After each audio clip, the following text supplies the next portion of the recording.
Oracle NetSuite. And the reason I want to make sure we get to this one is because Oracle NetSuite is such a common system in the small and mid market.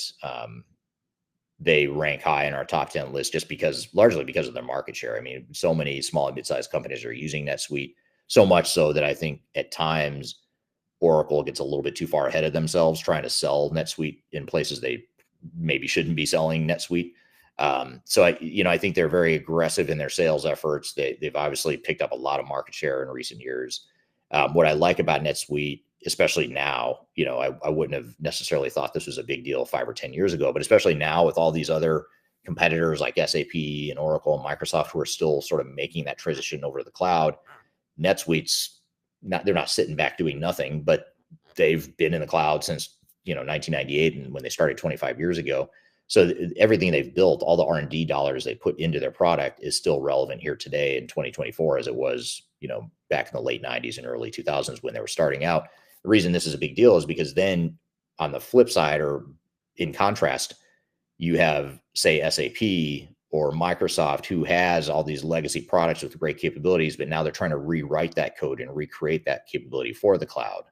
And so that's just, that's a lot of, I don't want to say it's wasted R&D, but it's R&D that they have to make now that NetSuite doesn't have to redo. NetSuite can just keep building on their capabilities. They can keep expanding the product and growing and whatever. They're not having to redo stuff for the cloud because they were always in the cloud. So there's a certain amount of maturity and stability that comes with an established cloud solution like a NetSuite, and that's something that's worth noting. It's a great first real ERP system for a lot of small and mid-sized companies that are moving from QuickBooks or Xero or some sort of industry-specific ERP system or a homegrown system. Oracle NetSuite can be a great way to sort of ease into the world of commercial off-the-shelf cloud systems. So those are some things to keep in mind. The downside of Oracle NetSuite, I would say, well, let me finish or add one more strength. One of the strengths that is more recent or more of a recent development for Oracle NetSuite is they have really focused on this whole platform concept, where they've opened up their platform to third-party developers and they've created different apps, and there's different app providers now that can provide different point solutions within the NetSuite platform.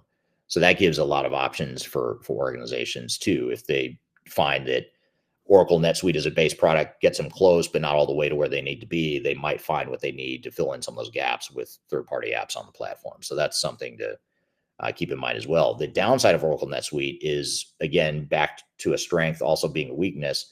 The maturity of their cloud solution, the fact that they're SaaS multi-tenant, means that there's a certain amount of rigidity or lack of flexibility that comes with the product. And now, again, I just said that there's third-party apps. There's a platform that opens up, options and gives you a certain amount of flexibility. So they are doing things to counter this challenge.